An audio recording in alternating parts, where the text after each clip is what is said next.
नमस्कार दोस्तों, स्वागत है आप सभी का निष्काम एजुकेशन पर। आज से हम प्रयोगशाला परिचारक भर्ती 2023 के लिए सामान्य विज्ञान से संबंधित एमसीक्यू स्टार्ट करने वाले हैं, जिसमें आज का हमारा टॉपिक है भौतिकी। और भौतिकी में भी हम केवल भौतिक राशियां एवं मापन संबंधी एमसीक्यू करेंगे। ये पूरा एमसीक्यू रहेगा, टॉपिक वाइज रहेगा, ठीक है। एक एक टॉपिक हम साइंस से संबंधित करने वाले हैं, जो कि 60 नंबर रखने वाला है आपके एग्ज़ाम में, ठीक है। 60 नंबर के एग्ज़ाम से महत्वपूर्ण है जनरल साइंस, जो कि 9th और 10th पर बेस्ड है, ठीक है। 9th और 10th पर बेस्ड एमसीक्यू हम लोग अभी करने वाले हैं, तो इसमें टॉपिक वाइज रहेगा, ठीक है। और 8-10 क्लास में क्या होगा, फिजिक्स समाप्त हो जाएगा। तो चलिए शुरू करते हैं, देखते हैं पहला क्वेश्चन क्या है। पहला क्वेश्चन है, फिजिक्स शब्द किस भाषा से लिया गया है। ऑप्शन है अंग्रेजी, ग्रीक, लैटिन या फिर डी इनमें से कोई नहीं।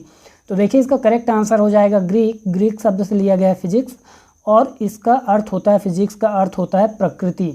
क्या अर्थ होता है दोस्तों, प्रकृति अर्थ होता है, या फिर प्राकृतिक चीज़ें, प्राकृतिक चीज़ें। तो प्रकृति या प्राकृतिक चीज़ों के मूलभूत नियमों का अध्ययन ही क्या कहलाएगा, मूलभूत नियमों का अध्ययन क्या कहलाएगा दोस्तों, फिजिक्स कहलाएगा। तो इसी के साथ ये जो इंट्रोडक्शन के लिए ये क्वेश्चन रखा गया था, ठीक है। ये क्वेश्चन फिजिक्स का इंट्रो देने के लिए रखा गया था। इसके बाद अगला क्वेश्चन देखते हैं। एक एक क्वेश्चन इंपॉर्टेंट होने वाला है आगे, तो बिल्कुल भी स्किप मत कीजिएगा। क्वेश्चन का जो भी एक्सप्लेनेशन होगा वह भी बिल्कुल इंपॉर्टेंट होने वाला है। तो एक भी क्वेश्चन, ना ही एक भी वर्ड आपको मिस करना है। वीडियो में बने रहिए अंत तक, फिर आपको समझ में आएगा कि क्वेश्चन किस टाइप का आने वाला है। तो चलिए शुरू करते हैं, देखते हैं अगला क्वेश्चन क्या है। अगला क्वेश्चन है, निम्न में से कौन सी एक राशि अदिश राशि है। ऑप्शन है वेग, विस्थापन, दूरी या फिर बल। तो देखिए सबसे पहले तो आपको पता होना चाहिए कि अदिश राशि क्या है। दो प्रकार की राशियां होती है भौतिकी में, एक होता है सदिश, एक होता है सदिश, एक होता है अदिश। सदिश मतलब जिसमें परिमाण और दिशा दोनों हों। क्या हो, परिमाण मतलब उसमें भार, लंबाई, दूरी, आयतन कुछ भी ये सभी हों। उसके अलावा उसमें क्या हो, दिशा भी हो, ठीक है। तो परिमाण और दिशा जब दोनों हो तो वहाँ पास सदिश राशि होती है। लेकिन जिन राशियों में दिशा का अभाव होता है, वहाँ केवल परिमाण की मात्रा देखी जाती है, ठीक है। जहाँ केवल परिमाण की गणना हो वहाँ पास वह अदिश राशि होती है। तो जैसे इनका एग्जाम्पल देख लेते हैं। सदिश राशि में क्या आ जाएगा आपका, विस्थापन, वेग, त्वरण, ये सभी क्या आ जाएंगे, सदिश राशि। तो देखिए यहाँ पास सदिश राशि में क्या आ जाएगा आपका, विस्थापन मतलब एक बिंदु से दूसरे बिंदु तक किसी वस्तु को स्थानांतरित करना, ठीक है।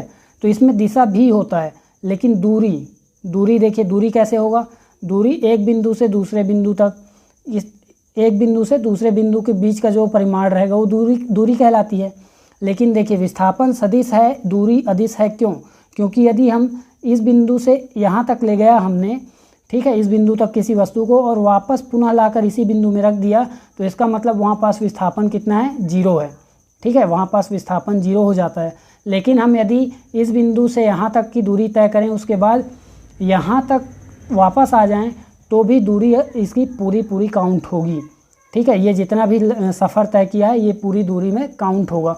तो ये अंतर होता है सदिश और अदिश में। तो यहाँ देखिए वेग, विस्थापन, बल, ये तीनों क्या हो जाएंगे, सदिश राशि हो जाएंगे, ठीक है। लेकिन यहाँ पास दूरी जो है अदिश राशि हो जा रही है, ऑप्शन सी। इसके बाद अगला क्वेश्चन देखिए। अगला क्वेश्चन है, निम्न में से कौन सी एक व्युत्पन्न राशि है। ऑप्शन है लंबाई, समय, द्रव्यमान या फिर चाल। तो दो प्रकार की राशियाँ अभी हमने देखा, सदिश और अदिश देखा हमने, ठीक है। सदिश और अदिश देखा, ये दिशा के आधार पर थे। लेकिन एक होता है मूल राशियाँ और एक होता है व्युत्पन्न राशियाँ। नाम से अंतर स्पष्ट हो रहा होगा कि मूल राशियाँ मतलब वे स्वयं उत्पन्न हुई हैं, उन्हें किसी अन्य राशियों पर निर्भर नहीं होना है, ठीक है। अन्य राशियों पर निर्भर नहीं हैं, वे सभी क्या हैं, मूल राशि हैं, ठीक है। जिन्हें अन्य पर निर्भर नहीं होना पड़ रहा है, वे मूल राशियाँ होंगी। लेकिन व्युत्पन्न राशियाँ क्या होंगी, इन्हीं मूल राशियों से उत्पन्न जो होती हैं उन्हें व्युत्पन्न राशि कहते हैं। जैसे यदि हम मूल राशि देखें तो मूल राशि होती है लंबाई, मूल राशि होता है समय, ठीक है। लंबाई का मात्रक मीटर, समय का मात्रक सेकंड। तो ये मूल राशियाँ होती हैं, लंबाई, समय, द्रव्यमान, ठीक है। ये सभी क्या होती हैं, मूल राशियाँ होती हैं। लेकिन व्युत्पन्न राशियों का एग्जाम्पल देखें तो लंबाई का ही व्युत्पन्न क्या हो जाएगा यहाँ पास, क्षेत्रफल। क्षेत्रफल ये क्या हो जाएगा, व्युत्पन्न हो जाएगा। आयतन क्या हो जाएगा, व्युत्पन्न हो जाएगा, क्योंकि क्षेत्रफल का फॉर्मूला क्या होता है, लंबाई गुणित चौड़ाई। ठीक है, लंबाई गुणित चौड़ाई होता है, लेकिन लंबाई तो लंबाई है और चौड़ाई को भी हम लंबाई में मापेंगे, क्योंकि इसको भी मीटर में मापना है, चौड़ाई को भी मीटर में मापना है। तो इसका मतलब देखिए कि इसी मूल राशि से कौन सा उत्पन्न हो रहा है, क्षेत्रफल उत्पन्न हो रहा है। और इसी लंबाई को यदि हम 3 बार करें, लंबाई गुणित चौड़ाई गुणित ऊंचाई कर दें, है ना, तो क्या हो जाएगा, वहाँ पास आयतन हो जाएगा। इसका मतलब यह भी मूल राशि से उत्पन्न हो रहा है। इसके अलावा और कुछ जान लीजिए जो मूल राशियों में इम्पॉर्टेंट है, कौन कौन से मूल राशियाँ होती हैं। और तो मूल राशियाँ होती हैं लंबाई, समय, द्रव्यमान हमने देख लिया। इसके बाद देखिए ताप, विद्युत धारा। ठीक है, विद्युत धारा केवल, ठीक है, विद्युत से संबंधित में केवल विद्युत धारा मूल राशि है। इसके अलावा ज्योति तीव्रता, ज्योति तीव्रता, ठीक है, ये सभी, ये इससे पहले हमने 3 देखा था, फिर 3 हमने देखा।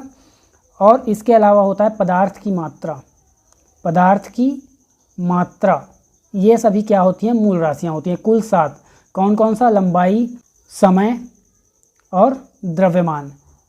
ठीक है, लंबाई, समय और द्रव्यमान, इसके अलावा पदार्थ की मात्रा, ताप, विद्युत धारा, ज्योति तीव्रता, ये सभी मूल राशियाँ हैं। लेकिन व्युत्पन्न राशियाँ में और कुछ एग्जाम्पल देखिए। क्षेत्रफल, आयतन के अलावा क्या होता है, चाल। चाल का सूत्र क्या होता है, दूरी बटा समय, दूरी बटा समय। दूरी किसके लिए है, लंबाई, समय ये भी मूल राशि है। तो दोनों मूल राशियों से उत्पन्न हुआ है कौन, चाल। इसके अलावा और क्षेत्रफल और त्वरण भी होता है। ठीक है, त्वरण भी होता है। तो ये सभी व्युत्पन्न राशियाँ हैं, मतलब इन 7 के अलावा बाकी सभी क्या होंगी, व्युत्पन्न राशियाँ होंगी। इसके बाद अगला क्वेश्चन देखते हैं। अगला क्वेश्चन है विद्युत धारा का मात्रक है कौन सा, वोल्ट है, एम्पियर है, कैंडेला है, मोल है। तो देखिए विद्युत धारा का एसआई मात्रक क्या होता है, एम्पियर होता है। तो एम्पियर यहाँ पास आपका करेक्ट आंसर हो जाएगा। इसके अलावा जो यहाँ पास कैंडेला दिया गया है ये ज्योति तीव्रता का मात्रक है। ठीक है, ज्योति तीव्रता का मात्रक है, अर्थात किसी ज्योति से या फिर प्रकाश पुंज से कितनी प्रकाश आ रही है उसकी तीव्रता का मात्रक होता है कैंडेला। इसके अलावा मोल किसका मात्रक होता है, तो पदार्थ की मात्रा का, पदार्थ की मात्रा का। ठीक है, पदार्थ की मात्रा का मात्रक कौन होता है, मोल होता है। इसके अलावा जो मूल राशियां हैं तो लंबाई का मात्रक क्या होता है, आपको पता है, मीटर होता है। ठीक है, मीटर होता है। और समय का मात्रक क्या होता है, समय का मात्रक होता है सेकंड। टाइम का मात्रक क्या होगा, सेकंड हो जाएगा। और द्रव्यमान का मात्रक क्या होता है, किलोग्राम होता है। ताप का केल्विन होता है। तो इन सभी को आपको याद रखना है। बिल्कुल 60 नंबर से जब क्वेश्चन आने वाला है तो ये मत समझिएगा कि ऊपर ऊपर से पढ़ के आपको चले जाना है, बिल्कुल एक एक क्वेश्चन आपको क्लियर होना चाहिए। इसके बाद अगला क्वेश्चन देखिए। अगला क्वेश्चन है लंबाई का विमीय सूत्र क्या है। ऑप्शन है LMTK। लंबाई का विमीय सूत्र, विमीय सूत्र मतलब क्या होता है, जिसमें आप उसकी दिशा बताते हैं या फिर उसका मात्रक बताते हैं। ठीक है, लंबाई के लिए या फिर संकेत चिन्ह के रूप में आप लिखते हैं उसको। ठीक है, तो लंबाई के लिए लेंथ, इंग्लिश में लेंथ प्रयुक्त होता है तो इसलिए लेंथ लिख लेंगे। और द्रव्यमान के लिए M होता है, तो यहाँ आपका A आंसर करेक्ट है। ठीक है, A ऑप्शन आपका करेक्ट हो जाएगा। द्रव्यमान के लिए M, द्रव्यमान का विमीय सूत्र क्या होता है, M। और ये T किसके लिए है, तो समय के लिए है, टाइम। ठीक है, टाइम का पहला अक्षर है, मॉस द्रव्यमान का पहला अक्षर है, और ये लेंथ का पहला अक्षर है। इसके अलावा ये किसका है, ताप के लिए है। ताप का क्या होता है, केल्विन। ताप का केल्विन जो है एसआई मात्रक होता है। तो यहाँ पास ये क्या हो जाएगा, इन सभी के विमीय सूत्र हो जाएंगे। इसके अलावा जो शेष रह गए कौन से, विद्युत धारा, तो विद्युत धारा का एम्पियर होता है, ए से शो करेंगे इसको। ज्योति तीव्रता का कैंडेला होता है तो उसको CD से, स्मॉल CD, ठीक है, इससे शो करेंगे। इसके अलावा पदार्थ की मात्रा को हम सीधा सीधा मोल ही लिखेंगे। ठीक है, तो मोल लिख दिया हमने। पूरा स्पेलिंग इसका LE होता है, लेकिन E को अभी हम नहीं रखते। ये क्या है, विमीय सूत्र में आ जाएगा। ठीक है, इसके बाद देखिए अगला क्वेश्चन क्या है। अगला क्वेश्चन है आयतन का विमीय सूत्र लिखिए। आयतन का विमीय सूत्र लिखिए। तो आयतन का पहले तो आपको सूत्र ही पता होना चाहिए, तब तो आप विमीय सूत्र लिखेंगे। तो सूत्र क्या होता है, लंबाई गुणा चौड़ाई। ठीक है, लंबाई गुणा चौड़ाई होता है। लंबाई का मात्रक क्या होता है, मीटर। चौड़ाई को किससे मापेंगे, मीटर। तो दोनों का जब मल्टीप्लाई करेंगे क्या हो जाएगा, मीटर स्क्वायर। मीटर स्क्वायर किसका मात्रक है, लंबाई का, और लंबाई का विमीय चिन्ह क्या होता है, एल। तो m के जगह हमें केवल l लिखना है और ये 2 को वहाँ पास रहने देना है। तो l की पावर 2, ठीक है, l की पावर 2 हो जाएगा यहाँ पास, ऑप्शन ए करेक्ट हो जाएगा। इसी प्रकार से सभी का रहना है। लेकिन यदि ध्यान दीजिए, अगर मैं चाल का बोल देता है यहाँ पास, मैंने बोला अगर चाल का विमीय सूत्र बताइए, तो चाल का सूत्र तो होता है दूरी बटा होता है समय, ठीक है, दूरी बटा समय होता है। तो दूरी के लिए आप क्या यूज़ करते हैं, m मीटर, समय के लिए s सेकंड। तो आप यहाँ पास क्या करेंगे, मीटर के लिए अभी विमीय सूत्र में क्या यूज़ करेंगे, l, और बटा में क्या लिखेंगे, s किसके लिए है, सेकंड यानी टाइम, तो t। तो t किसके लिए यूज हुआ, टाइम के लिए, ठीक है। लेकिन आप यहाँ पास क्या करेंगे, जब इसका विमीय सूत्र लिखेंगे तो आपको l बटा t नहीं लिखना है, आपको यहाँ पास लिखना है l t की पावर -1, क्योंकि ये बटा में है तो ऊपर जाएगा तो अपनी पावर माइनस में हो जाएगा इसका, ठीक है, इसका जो घात है वो माइनस में हो जाएगा। इसके बाद अगला क्वेश्चन देखिए, 7वां नंबर क्वेश्चन है, त्वरण का विमीय सूत्र क्या होगा। ऑप्शन है त्वरण का विमीय सूत्र क्या होगा। त्वरण मतलब, पहले तो आपको त्वरण का सूत्र ही पता होना चाहिए। तो त्वरण मतलब ए से शो करते हैं इसको, ठीक है। त्वरण मतलब क्या हो जाएगा, वेग में परिवर्तन की दर, वेग में परिवर्तन की दर को त्वरण बोलते हैं। तो वेग बटा समय हो जाएगा, ठीक है, वेग बटा समय हो जाएगा। ध्यान देंगे, वेग और चाल लगता तो एक ही है हमें, लेकिन वेग क्या है, सदिश राशि है, चाल अदिश राशि है, ठीक है। वेग बटा समय ये त्वरण का सूत्र हो जाएगा। लेकिन यहाँ पास ध्यान दीजिए, अब वेग का सूत्र क्या होगा। तो वेग का सूत्र होता है क्या, दूरी बटा समय, दूरी बटा समय हो जाएगा, ठीक है, दूरी बटा समय। तो दूरी बटा समय के लिए आप क्या करेंगे, यहाँ पास दूरी के लिए l लिखेंगे, सीधे सीधे लिख देते हैं विमीय सूत्र में। समय के लिए t लिख देते हैं, और यहाँ पास जो ये समय बचा इसे अभी रहने दीजिए। तो ऊपर में आपका क्या आ गया, l t-1, ठीक है। तो l t-1 लिख दीजिए, अपॉन में क्या आ जाएगा, समय के लिए अब t लिख सकते हैं आप। तो अब देखिए यहाँ पास क्या आ जाएगा, l t-2, क्योंकि अब ये t भी यहाँ जाएगा और ये भी माइनस हो जाएगा, तो माइनस माइनस आपस में -1 क्या हो जाएगा यहाँ पास, -2। तो l t-2, l t की पावर -2। तो ये आपका करेक्ट आंसर हो जाएगा ऑप्शन बी। मैंने यहाँ पास इस प्रकार का साइन लगा दिया है जिससे ये पता चले कि ये इसके घात में है, ठीक है, क्योंकि ये थोड़ा सा टाइपिंग में यहाँ पास दिक्कत हो रहा था।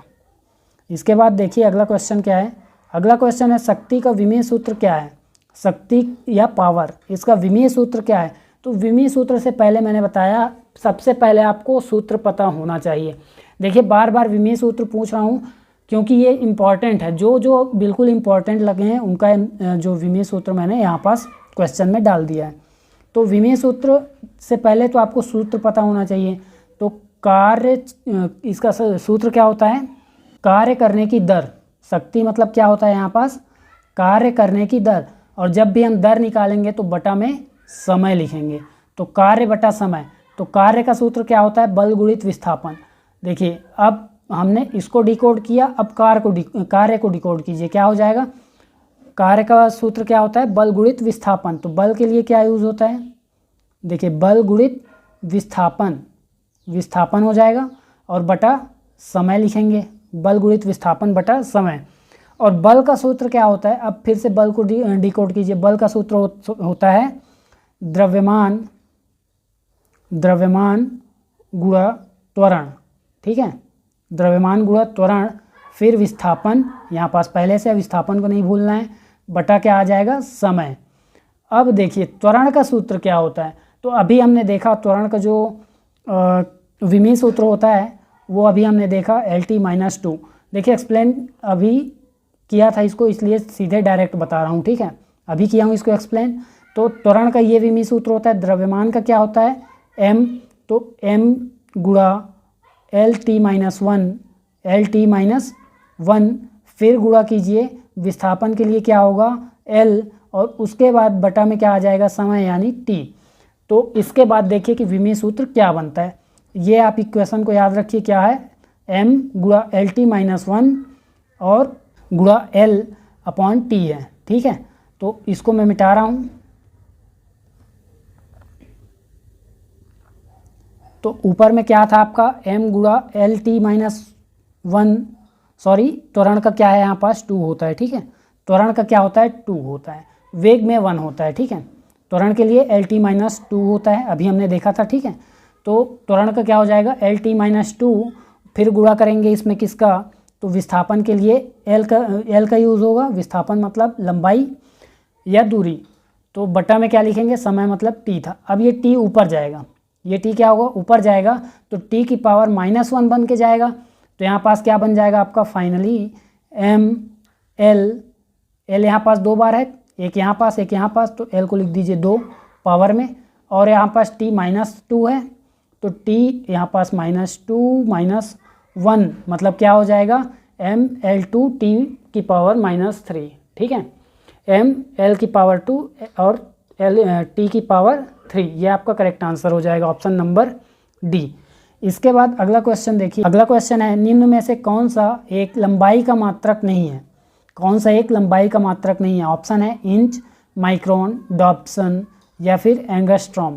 तो कौन सा नहीं होगा, देखिए लंबाई का मात्रक नहीं कहने का मतलब जिससे हम लंबाई को नहीं माप सकते, ठीक है। तो सबसे बेस्ट क्या होता है मीटर, एसआई मात्रक क्या होता है इसका लंबाई का मीटर, याद रखिएगा एसआई मात्रक मीटर होता है, कुछ भी पूछ सकता है एग्जाम में, इसलिए हर एक बात को बिल्कुल ध्यान से सुनेंगे। ऑप्शन है इंच, माइक्रोन, डॉप्सन, एंगस्ट्रॉम। तो इंच बिल्कुल होता है, आपको स्पष्ट है। माइक्रोन क्या होता है, माइक्रोमीटर भी बोलते हैं इसको, ठीक है। माइक्रोन को क्या बोलते हैं, माइक्रोमीटर भी बोलते हैं, इसे म्यू से शो करते हैं, इस प्रकार का जो साइन होता है म्यू, इससे शो करते हैं, और इसका मतलब होता है 10⁻⁻6 मीटर, ठीक है। 10⁻⁻6 मीटर। आप ध्यान दीजिए कि 10 की पावर यदि मैं 6 लिखूं तो यहाँ पास आप 1 के बाद 6 जीरो लगा देंगे, लेकिन इसी 6 जीरो पहले आपको माइनस लगाना है, इतना आपका लंबाई होता है 1 माइक्रोन के बराबर। इसके बाद देखिए डॉप्सन, डॉप्सन क्या होता है, वायुमंडलीय गैस मापने की इकाई है, ठीक है। वायुमंडलीय गैस के मापन की इकाई है। तो इसमें क्या करते हैं हम, सामान्यतः इसका यूज़ किस में होता है, तो ओजोन, ओजोन का फॉर्मूला क्या होता है O3। तो ओजोन के जो मापन की मात्रा है, ठीक है, ओजोन की मात्रा बताने में इसका सामान्यतः यूज़ किया जाता है, और वैसे आप वायुमंडलीय किसी भी गैस की मात्रा इससे माप सकते हैं डॉप्सन से। डॉप्सन क्या है, एक इकाई है जिससे आप वायुमंडलीय गैस की मापन कर सकते हैं। इसके बाद दिया लास्ट ऑप्शन एंगस्ट्रॉम, ठीक है। एंगस्ट्रॉम दिया है, इसका मतलब क्या होता है जानिए, ये सब अत्यंत छोटी मात्रक है, ठीक है, सबसे छोटा मात्रक है, कह सकते हैं ऐसा, ठीक है, छोटा मात्रक है अत्यंत। और इसमें क्या होता है, दूरी को मापते हैं और इसको किससे शो करते हैं, तो ए के ऊपर में इस प्रकार से 0 लगा के, तो ये होता है एंगस्ट्रॉम, ठीक है। इसका मतलब इससे किसका मापन करेंगे, तरंग दैर्ध्य का, तरंग दैर्ध्य का मापन करते हैं। देखे होंगे आपने, तरंग दैर्ध्य के बाद अक्सर करके ए के ऊपर इस प्रकार से 0 लगता है, इसे बोलते हैं हम एंगस्ट्रॉम। और इसका मान भी जानते जाइए कि एक एंगस्ट्रॉम मतलब कितना होता है, 10⁻⁻10 मीटर। तो सोचिए कितनी छोटी दूरी को भी माप सकता है। इसके बाद अगला क्वेश्चन देखिए, अगला क्वेश्चन है एक पारसेक का मान प्रकाश वर्ष में बताइए। ऑप्शन है 3.262, 2.262, 1.262 या फिर 0.262। तो पारसेक का मान प्रकाश वर्ष, दोनों ही खगोलीय इकाई हैं, मतलब खगोलीय पिंडों की दूरी मापने के लिए इनका उपयोग किया जाता है, ठीक है। प्रकाश वर्ष क्या होता है, एक वर्ष में प्रकाश द्वारा चली गई दूरी को हम क्या बोलते हैं, प्रकाश वर्ष कहते हैं। इसके अलावा पारसेक का मतलब क्या होता है, देखिए कितने प्रकाश वर्ष हो जाएगा, एक पारसेक मतलब 3 × 10⁻16 मीटर। इसका मतलब 3 का यहाँ पास ये वाला करेक्ट हो जाएगा, ऑप्शन ए यहाँ पास करेक्ट हो जाएगा। ये तो लगभग में होता है, ठीक है, लेकिन आपका ये यहाँ पास करेक्ट आंसर हो जाएगा। एक पारसेक मतलब 3.262 प्रकाश वर्ष। तो ये तो आपका क्या है, एक पारसेक का मान किस में है, मीटर में है, ठीक है, ये किस में है, मीटर में है, लेकिन ये किस में है, प्रकाश वर्ष में। तो एक पारसेक बराबर प्रकाश वर्ष में यदि पूछा जाए तो 3.262 हो जाएगा, जबकि यदि मीटर में बोला जाए तो ये वाला आपका आंसर करेक्ट हो जाएगा। फिर अगला क्वेश्चन देखिए, अगला क्वेश्चन क्या है, नदियों के जल के मापन के लिए कौन सी इकाई का प्रयोग किया जाता है। ऑप्शन है बैरल, डॉप्सन, क्यूसेक या फिर बार। तो देखिए बैरल भी तरल के मापन की इकाई है, ठीक है, लेकिन डॉप्सन यहाँ पास गैस अभी हमने देखा था वायुमंडलीय गैस का मापन का इकाई है। तो डॉप्सन तो आपका हो ही नहीं सकता, आंसर बी बिल्कुल नहीं हो सकता।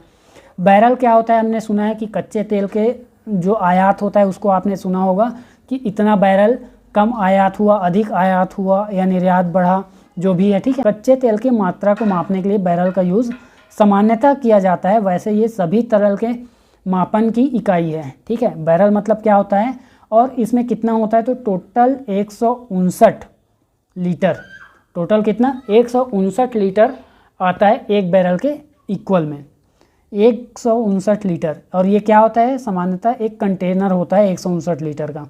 तो एक बैरल का मात्रक बिल्कुल याद रखिएगा इसको, ठीक है। कितना होता है, 159 लीटर, बिल्कुल इंपॉर्टेंट क्वेश्चन बन सकता है ये। और क्यूसेक भी तरल के मापन की इकाई है और यही आपका करेक्ट आंसर हो जाएगा, ऑप्शन सी। इसी से क्या करते हैं, नदियों का प्रवाह मापते हैं, प्रवाह और फिर नदियों के जो भी प्रवाह का मापन इसी से किया जाता है। इसके बाद देखिए बार दिया हुआ है यहाँ पास। बार मतलब क्या होता है, ये एक दाब के मात्रक है, दाब का मात्रक है। और एक बार का मतलब क्या होता है, एक बार का मतलब क्या होता है कि 1,00,000 पास्कल, 1,00,000 पास्कल, या फिर इसको 100 किलो पास्कल भी बोल सकते हैं। तो ये होता है आपका बार। इसके बाद देखिए अगला क्वेश्चन, जूल किसका मात्रक है। ऑप्शन है कार्य, ऊर्जा, उपयुक्त दोनों या फिर शक्ति। तो देखिए जूल इन दोनों का ही मात्रक हो जाएगा यहाँ पास, कार्य और ऊर्जा दोनों का मात्रक है। और शक्ति के मात्रक की बात करें, शक्ति का मात्रक की बात करें तो दोस्तों वाट होता है, ठीक है, वाट। शक्ति मतलब पावर, पावर प्लांट में किससे मापते हैं, बिजली को वाट से मापते हैं।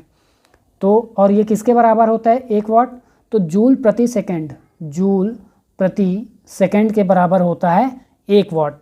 और 1 मेगावाट के बराबर कितना होता है, बिल्कुल इंपॉर्टेंट है, एक वर्ड, ठीक है, एक वर्ड इंपॉर्टेंट होने वाला है। तो 1 मेगावाट बराबर कितना होता है, 10 टू द पावर 6 वाट।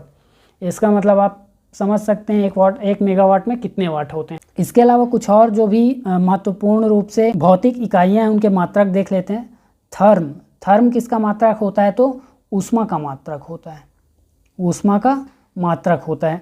इसके अलावा कूलॉम किसका मात्रक होता है, कूलॉम तो विद्युत आवेश का मात्रक होता है।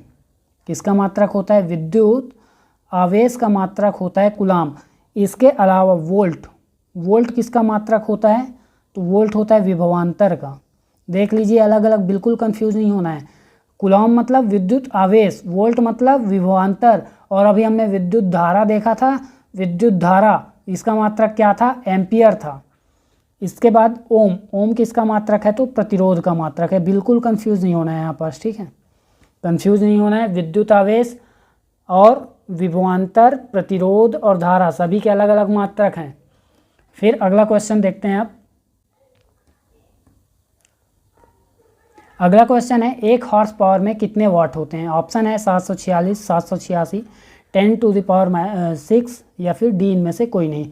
तो 1 हॉर्स पावर में होते हैं 746 वाट, ठीक है, 1 हॉर्स पावर में 786 वाट होते हैं। हॉर्स पावर का यूज़ किस में किया जाता है, तो मोटरों या फिर बड़े यंत्रों की शक्ति को मापने के लिए वाट का उपयोग किया जाता है यहाँ पास।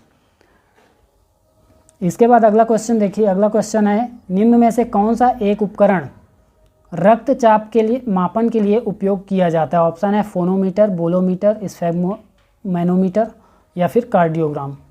स्फिग्मोमैग्नोमीटर आपका करेक्ट आंसर हो जाएगा यहाँ पास, स्फिग्मोमैनोमीटर ये आपका यहाँ पास करेक्ट आंसर हो जाएगा। रक्तचाप ब्लड प्रेशर में उपयोग किया जाता है। इसके अलावा इन सभी को भी जान लीजिए। फोनोमीटर किस में उपयोग होता है, तो ध्वनि की तीव्रता मापन में, नाम से ही स्पष्ट है फोनोमीटर, ठीक है, ध्वनि की तीव्रता मापन के लिए उपयोग होता है। बोलोमीटर यहाँ पास क्या होगा, तापमान में परिवर्तन की माप, यहाँ पास क्या होगा, तापमान में परिवर्तन की माप के लिए उपयोग किया जाता है। या फिर विद्युत चुंबकीय मापन के लिए उपयोग किया जाता है, विद्युत चुंबकीय मापन में प्रयोग किया जाता है। इसके अलावा जो कार्डियोग्राम है, कार्डियोग्राम का उपयोग किया जाता है हृदय गति की मापन में, ठीक है, हार्ट की स्पीड को मापते हैं।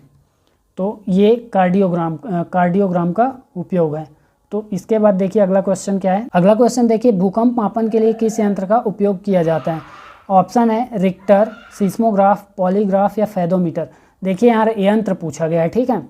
अभी अगर आपने करंट अफेयर्स से जुड़े रहे होंगे तो कई जगह में जब भूकंप आया, कई स्थानों में और बहुत भीषण भूकंप भी आ चुका है, तो आपको पता होगा कि जो भूकंप मापन की इकाई है वह रिक्टर है। ये क्या है? इकाई है, ठीक है। जैसे लंबाई का मापन किससे करते हैं? मीटर से करते हैं, लेकिन मीटर क्या है? एक इकाई है, ठीक है। मीटर क्या है? एक इकाई है। लेकिन यहाँ पास यंत्र पूछा गया है, यंत्र पूछा गया है तो सिस्मोग्राफ आपका करेक्ट आंसर हो जाएगा, ऑप्शन बी। क्योंकि लंबाई मापने के लिए हम मीटर का यूज़ करते हैं। मीटर क्या है? यूनिट है, इकाई है, ठीक है। लेकिन लंबाई और इस मीटर में मापने के लिए हमको किसकी ज़रूरत पड़ती है? तो टेप की ज़रूरत पड़ती है, ठीक है। तो ये टेप क्या हो जाएगा? उपकरण हो जाएगा, यंत्र हो जाएगा। तो यही पूछा गया है यहाँ पास कि यंत्र किसका उपयोग किया जाता है। तो सिस्मोग्राफ याद रखिए, और रिक्टर क्या है? एक यूनिट है। इसके बाद पॉलीग्राफ क्या दिया गया है देख लेते हैं। पॉलीग्राफ मतलब क्या होता है? इसका मतलब होता है झूठ का पता लगाने वाली मशीन। ये मशीन क्या करती है? झूठ का पता लगाती है, पॉलीग्राफ। याद रखिए नाम को। फेदोमीटर क्या होता है? फेदोमीटर समुद्र की गहराई में उपस्थित एक उपकरण है, ठीक है। ये सभी उपकरण है, ये रिक्टर को छोड़कर बाकी तीनों उपकरण है। रिक्टर क्या है? इकाई है। समुद्र की गहराई में या फिर समुद्र की गहराई मापने वाला उपकरण क्या कहलाता है? तो फेदोमीटर कहलाता है, ठीक है। सिस्मोग्राफ क्या? भूकंप मापन। पॉलीग्राफ झूठ का पता लगाएगा। फेदोमीटर समुद्र की गहराई का मापन करेगा। इसके बाद अगला क्वेश्चन देखिए, वायुमंडल के दाब मापन के लिए किस उपकरण का उपयोग किया जाता है? तो देखते हैं इसका ऑप्शन क्या क्या दिया गया है। ऑप्शन है एनीमोमीटर, मैनोमीटर, बैरोमीटर या फिर विंड वैन। देखिए एनीमोमीटर क्या होता है इसको पहले जानिए। सभी ऑप्शन को जानते जाते हैं और आंसर अपने आप मिल जाएगा, ठीक है। एनीमोमीटर क्या होता है? वायु की गति मापता है, वायु की गति का मापन करने वाला उपकरण है। इसके बाद मैनोमीटर क्या है? मैनोमीटर गैसों के दाब का, ठीक है, गैसों के दाब के मापन की उपकरण है, ठीक है। बैरोमीटर क्या है? इससे गैस का मापन होता है। इससे क्या होता है? वायुमंडलीय दाब का मापन होता है। देखिए एनीमोमीटर क्या होता है? वायु की गति का मापन करता है। लेकिन वायुमंडलीय दाब की बात करें तो बैरोमीटर इसका सही आंसर हो जाएगा, ऑप्शन सी। विंड वैन क्या होता है? वायु की दिशा का पता लगाता है। विंड वैन क्या करता है? वायु की दिशा का पता लगाने वाला उपकरण है। बैरोमीटर में ध्यान दीजिए, बैरोमीटर में किसका उपयोग किया जाता है? बैरोमीटर क्या है? वायुमंडलीय दाब मापन की यंत्र है।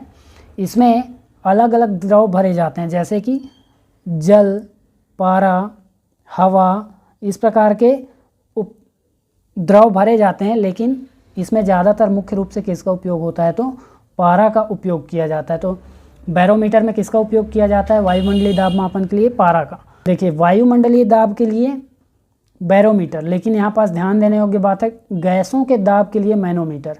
तो इन दोनों में बिल्कुल कंफ्यूज नहीं होना है। इसके बाद अगला क्वेश्चन देखते हैं। अगला क्वेश्चन है, समुद्र के भीतर किसी वस्तु की स्थिति ज्ञात करने के में कौन से उपकरण का प्रयोग किया जाता है? ऑप्शन है सोनार, रडार, नॉट या फिर प्रयुक्त सभी। तो देखिए सबका मतलब जानते चलते हैं, ठीक है, अपने आप पता चल जाएगा। तो सोनार मतलब क्या होता है? Sound navigation and ragging. Sound navigation and ragging, ये होता है किसका? सोनार का मतलब, इसका जो फुल फॉर्म है, ठीक है, साउंड नेविगेशन एंड रैंगिंग। तो ये किसमें उपयोग किया जाता है? ये उपकरण पनडुब्बी में उपयोग किया जाता है। पनडुब्बी में उपयोग किया जाता है कि इसमें क्या करते हैं? ये आपका यहाँ पास करेक्ट आंसर भी हो गया, ठीक है, कि समुद्र के भीतर किसी वस्तु का पता भी लगाना है।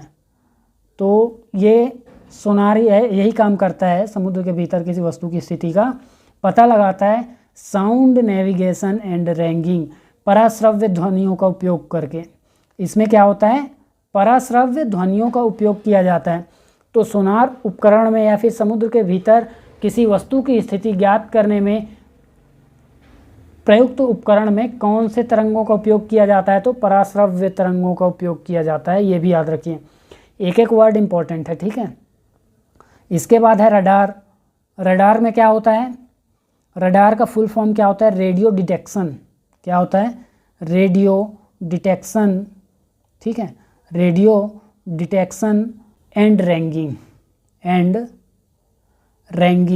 रडार का मतलब ये फुल फॉर्म होता है, ठीक है। तो इसमें क्या होता है? सूक्ष्म तरंगों का प्रयोग होता है। इसमें किसका प्रयोग होता है? सूक्ष्म तरंगों का प्रयोग होता है। और ये सूक्ष्म तरंगों की सहायता से क्या करती है? तो वस्तु की स्थिति का पता लगाती है। और कहाँ उपयोग किया जाता है? तो वायुयानों के परिचालन के लिए हवाई अड्डों में उपयोग किया जाता है, ठीक है। किसमें उपयोग किया जाता है? हवाई अड्डों में वायुयानों के परिचालन के लिए। इसके बाद यहाँ पास दिया हुआ है नॉट, सी ऑप्शन में क्या है? नॉट। तो इसको भी जान लीजिए, ऑप्शन ए यहाँ करेक्ट आंसर है, ठीक है, बोल चुका हूँ इसको, लेकिन इन सबको भी जान लेते हैं। नॉट मतलब क्या होता है? इसके स्पेलिंग तो पहले जान लीजिए कि KNOT होता है, ठीक है, KNOT नॉट। ये क्या है? तो समुद्र में जहाज़ों के चाल की मापन की इकाई है। चाल के मापन की इकाई है कौन सा? नॉट। इसके बाद अगला क्वेश्चन देखिए। निम्न में से कौन सी एक अति तीव्र चाल के मापन की इकाई नहीं है? ऑप्शन है मैक, सुपरसोनिक, हाइपरसोनिक या फिर डी, इनमें से कोई नहीं। तो यहाँ देखिए, एक मैक का मतलब पहले समझिए कि एक मैक मतलब क्या होता है? ध्वनि के चाल के बराबर। ध्वनि के चाल किसी भी माध्यम में जितना होता है उसे हम क्या बोलते हैं? एक मैक बोलते हैं। तो यहाँ पास आपको समझ में आ गया होगा कि ध्वनि मतलब किसी भी माध्यम में जितनी चाल चल सकती है या फिर जितनी उसकी स्पीड होती है उसी को बोलते हैं हम मैक, ठीक है। इसके बाद देखिए सुपरसोनिक मतलब क्या होता है? एक मैक से अधिक जो स्पीड होती है, एक मैक से अधिक जो स्पीड होती है उसको हम बोलेंगे सुपरसोनिक। और हाइपरसोनिक किसे बोलेंगे? तो 5 मैक से ऊपर, ठीक है, 5 मैक से अधिक जो भी चाल होती है ध्वनि की या फिर कोई भी स्पीड, उसको बोलेंगे हाइपरसोनिक। यहाँ पास आपको आंसर मिल गया होगा कि ये तीनों ही बहुत अधिक गति के मापन के लिए प्रयुक्त होते हैं। तो डी यहाँ पास आपका करेक्ट आंसर हो जाएगा। फिर अगला क्वेश्चन देखिए। अगला क्वेश्चन है, तरल पदार्थ के सापेक्षिक घनत्व मापन में किस यंत्र का उपयोग किया जाता है? ऑप्शन है लैक्टोमीटर, हाइड्रोमीटर, हाइग्रोमीटर या फिर अमीटर। लैक्टोमीटर किस में यूज़ होता है? तो दूध की शुद्धता या फिर घनत्व मापने में उपयोग किया जाता है। हाइड्रोमीटर किस में उपयोग होता है? तो देखिए यही उपयोग होता है, आपका करेक्ट आंसर हो जाएगा तरल के लिए। तरल के घनत्व के मापन में उपयोग किया जाता है। इसके अलावा हाइग्रोमीटर में जानिए कि हाइग्रोमीटर में किसका मापन करते हैं? तो हवा में उपस्थित आर्द्रता या नमी। आर्द्रता मतलब क्या होता है? नमी के मापन के लिए क्या करते हैं? हाइग्रोमीटर का उपयोग करते हैं। और अमीटर किस में उपयोग किया जाता है? तो विद्युत धारा के मापन में उपयोग किया जाता है। विद्युत धारा के मापन में उपयोग किया जाता है। तो अमीटर क्या है? यहाँ पास उपकरण है, लेकिन यूनिट क्या होता है? इकाई क्या होता है मात्रक की? तो विद्युत धारा का मैंने बताया एम्पियर होता है, ठीक है। इसके बाद अगला क्वेश्चन देखिए, लास्ट क्वेश्चन है निम्न में से कौन सा एक सुमेलित नहीं है पूछा गया है। ऑप्शन है नॉट, तो मैंने बताया था जहाज़ की चाल मापन की इकाई है, ये तो आपका बिल्कुल सही सुमेलित है। नॉटिकल मील मतलब नौ संचालन में प्रयुक्त दूरी की इकाई, यह भी बिल्कुल सही सुमेलित है। नॉटिकल मील किस में यूज़ किया जाता है? तो जो नौ संचालन मतलब पानी में संचालन, पानी मतलब यहाँ पर समुद्र की बात की जा रही है, ठीक है। समुद्र में संचालन की जो दूरी का मापन है वो इसी से किया जाता है, नॉटिकल मील से।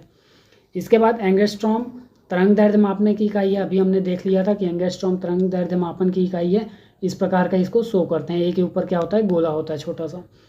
प्रकाश वर्ष क्या है? समय मापन की इकाई है। अभी हम इससे पहले देख चुके हैं। समय मापन की इकाई नहीं होती है। किसके मापन की इकाई होती है? अत्यधिक दूरी की मापन की इकाई होती है, जिसका मतलब होता है एक वर्ष में प्रकाश द्वारा तय की गई दूरी। तो प्रकाश वर्ष ये आपका करेक्ट आंसर हो जाएगा, ऑप्शन नंबर डी। इसी के साथ फिजिक्स का ये पहला चैप्टर समाप्त होता है और इसमें हमने सभी जो भी इम्पोर्टेंट टॉपिक्स थे उनको समझने का प्रयास किया और सबसे इम्पॉर्टेंट क्वेश्चन इसमें छांटे गए थे, इसलिए बिल्कुल भी एक भी क्वेश्चन को मिस मत कीजिएगा। और इसी तरह का जो भी आपका पुलिस भर्ती हो गया, पुलिस भर्ती, परिचारक भर्ती, इन सभी या फिर सीजी स्टेट की कोई भी वैकेंसी हो, सीजी स्टेट की कोई भी वैकेंसी के लिए आप हमारे चैनल से जुड़े रहिए, जिससे आपको इसी प्रकार के वीडियो आपको मिलते रहेंगे। तो वीडियो में अंत तक बने रहने के लिए धन्यवाद। मिलते हैं अगली वीडियो में।